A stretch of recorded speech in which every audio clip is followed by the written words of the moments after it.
आज की हिंदी विशिष्ट की कक्षा में सभी विद्यार्थियों का स्वागत है। आज की कक्षा में हम कुछ अलंकारों के बारे में विस्तृत अध्ययन करेंगे, जिसमें इन अलंकारों की परिभाषाएं व इनके उदाहरण के बारे में आज की कक्षा में चर्चा करेंगे। सबसे पहला जो आपका अलंकार है ब्याज स्तुति अलंकार, दूसरा ब्याज निंदा अलंकार, तीसरा अन्योक्ति अलंकार, विभावना अलंकार, विशेषोक्ति अलंकार। इन सभी अलंकारों के बारे में आज की कक्षा में चर्चा करेंगे और इनके उदाहरण के बारे में और इनकी परिभाषाओं के बारे में जानेंगे। इससे पहले जिन लोगों ने ये हमारा चैनल सब्सक्राइब नहीं किया है वो सभी लोग चैनल को सब्सक्राइब कर लें, ताकि उनको वीडियो शीघ्रता से और आसानी से हमारे चैनल के माध्यम से आसानी से प्राप्त होते रहें। तो जिन लोगों ने चैनल को सब्सक्राइब अभी तक नहीं किया है वो सभी लोग चैनल को सब्सक्राइब जरूर कर लें। आज की कक्षा में हिंदी विशिष्ट के अंतर्गत सबसे पहला अलंकार है ब्याज स्तुति अलंकार।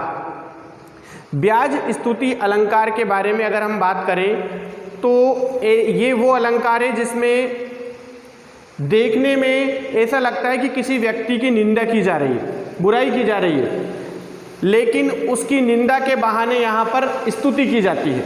तो जब देखने में लगे कि किसी व्यक्ति की निंदा हो रही है, लेकिन वास्तव में वहाँ निंदा के बहाने उसकी स्तुति की जाए, उसकी प्रशंसा की जाए। देखने में लगता है कि निंदा हो रही है, बुराई हो रही है, पर वहाँ निंदा या बुराई नहीं होती। उस निंदा या बुराई के पीछे उसकी प्रशंसा छुपी होती है। उस निंदा के बहाने उसकी प्रशंसा की जाती है, उसकी स्तुति की जाती है। तो वहाँ पर कौन सा अलंकार होता है? वहाँ पर ब्याज स्तुति अलंकार होता है। तो ब्याज स्तुति अलंकार के बारे में क्या जाना आप लोगों ने? जब लगे देखने में कि निंदा की जा रही है, बुराई की जा रही है, पर वास्तव में वहाँ निंदा के बहाने उसकी स्तुति, उसकी तारीफ या उसकी प्रशंसा की जाए, तो वहाँ कौन सा अलंकार होता है? वहाँ पर होता है ब्याज स्तुति अलंकार। इसका उदाहरण हो सकता है गंगा टेढ़ी क्यों चलती हो, दुष्टों को शिव कर देती हो। क्या उदाहरण हो सकता है इसका? गंगा टेढ़ी क्यों चलती हो, दुष्टों को शिव कर देती हो। या इसका एक और उदाहरण हो सकता है जमुना तुम अविवेकनी कौन लियो यह ढंग, पापिन सो निज बंधु को मान करावती भंग। तो एक उदाहरण तो आपका हुआ गंगा टेढ़ी क्यों चलती हो, दुष्टों को शिव कर देती हो। दूसरा आपका उदाहरण हो सकता है जमुना तुम अविवेकनी कौन लियो यह ढंग, पापिन सो निज बंधु को मान करावती भंग। दूसरा जो अलंकार है ब्याज निंदा अलंकार, ये ब्याज स्तुति अलंकार का विपरीत है। यहाँ ब्याज स्तुति में हम निंदा करते हैं, लेकिन निंदा के बहाने हम उसकी स्तुति करते हैं, निंदा के बहाने उसकी स्तुति की जाती है। यहाँ पर उसकी स्तुति के बहाने निंदा की जाती है, यानी कि देखने में लगता है कि प्रशंसा हो रही है, तारीफ हो रही है, लेकिन वास्तव में उसकी तारीफ के पीछे, उसकी प्रशंसा के पीछे उसकी निंदा छुपी हुई होती है। यानी कि देखने में लगता है कि प्रशंसा हो रही है, स्तुति हो रही है, पर प्रशंसा या स्तुति के पीछे, प्रशंसा या स्तुति के बहाने उसकी निंदा की जाती है, उसकी बुराई की जाती है। जैसे इसका उदाहरण हो सकता है नाक कान बिनु भगिनी तिहारी, क्षमा कीनी तुम धर्म विचारी। नाक कान बिनु भगिनी तिहारी, क्षमा कीनी तुम धर्म विचारी। तो ये दोनों अलंकार एक दूसरे के विपरीत हैं। ब्याज स्तुति में निंदा के बहाने स्तुति की जाती है, जबकि ब्याज निंदा में निंदा के स्तुति के बहाने निंदा की जाती है। यहाँ पर स्तुति के बहाने क्या की जाती है? निंदा की जाती है। अन्योक्ति अलंकार, अन्योक्ति अलंकार में जब किसी व्यक्ति या वस्तु को लक्ष्य में रखकर कोई बात किसी अन्य व्यक्ति के लिए कही जाती है, तो वहाँ कौन सा अलंकार होता है? अन्योक्ति। अन्योक्ति दो शब्दों से मिलकर बना है, अन्य प्लस उक्ति। अन्य यानी किसी दूसरे के लिए, उक्ति मतलब कही गई बात, किसी अन्य व्यक्ति के लिए कही गई बात, अन्योक्ति अलंकार। जहाँ पर किसी व्यक्ति या वस्तु को लक्ष्य में रखकर कोई बात किसी अन्य व्यक्ति के लिए की जाती है, तो वहाँ कौन सा अलंकार होता है? वहाँ पर अन्योक्ति अलंकार होता है। इसका उदाहरण हो सकता है माली आवत देख कर कलियन करी पुकार, फूले फूले चुन लिए काल हमारी बार। माली आवत देख कर कलियन करी पुकार, फूले फूले चुन लिए काल हमारी बार। या एक और उदाहरण हो सकता है इसका, नहीं पराग नहीं मधुर मधु, नहीं विकास यही काल, अली कली ही सो बंध्यो आगे कौन हवाल। नहीं पराग नहीं मधुर मधु, नहीं विकास इहि काल, अली कली ही सो बंध्यो, आगे कौन हवाल।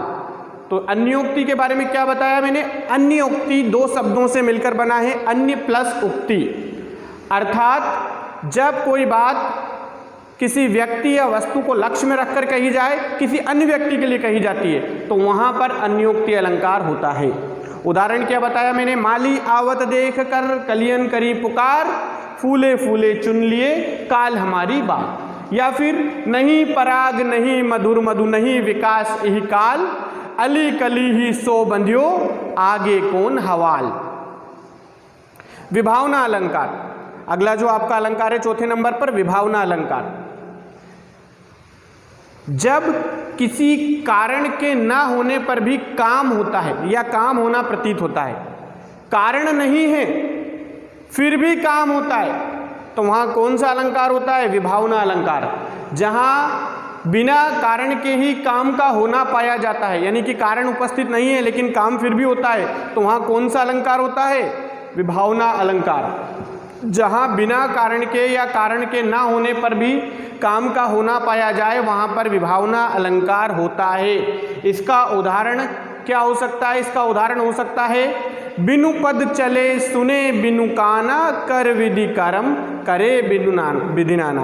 यानी कि बिनु पद चले, बिना पैरों के चल सकता है, बिनु पद चले सुने बिनु काना, बिना कानों के सुन सकता है, कर बिनु कर्म करे, बिना हाथों के, कर यानी हाथ होते, बिना कर यानी बिना हाथों के कई प्रकार के कार्य कर सकता है। जिस व्यक्ति के ऊपर ईश्वर की कृपा होती है तो वो बिना हाथ के कार्य कर सकता है, बिना पैरों के चल सकता है, बिना कानों के सुन सकता है। तो विभावना अलंकार जहाँ कारण के ना होने पर भी काम का होना पाया जाता है, वहाँ विभावना अलंकार होता है। उदाहरण क्या बताया मैंने आप लोगों को? बिनु पद चले सुने बिनु काना, कर बिनु कर्म करे विधि नाना। जो आपका आज का आखिरी अलंकार है विशेषोक्ति अलंकार। विशेषोक्ति अलंकार, ये अलंकार विभावना अलंकार का विपरीत है। विभावना अलंकार में कारण नहीं होता फिर भी काम होता है, और विशेषोक्ति अलंकार में कारण के होते हुए भी काम नहीं होता। विभावना अलंकार में क्या होता है?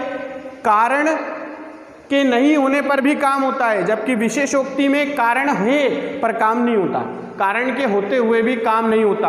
तो जहां पर कारण के होते हुए भी काम नहीं हो, वहां पर कौन सा अलंकार होता है? वहां पर विशेषोक्ति अलंकार होता है। इसका उदाहरण हो सकता है फूले फलहि न बेत, जदपि सुधा बरसहि जलद, मूरख हृदय न चेत, जो गुरु मिलय वरंच विरंची सम। तो विशेषोक्ति अलंकार में क्या हो सकता है कि जहां पर कारण के होने पर भी काम नहीं होता, कारण है लेकिन काम फिर भी नहीं होता, तो वहां पर विशेषोक्ति अलंकार होता है। इसका उदाहरण क्या हो सकता है? फूले फलहि न बेत, जदपि सुधा बरसहि जलद, मूरख हृदय न चेत, जो गुरु मिलई विरंची सम। तो ये आज के हमने इन पांचों अलंकारों के बारे में पढ़ा, इनकी परिभाषा और इनके उदाहरण के बारे में हमने पढ़ा है।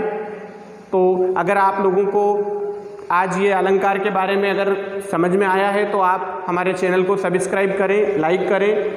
धन्यवाद।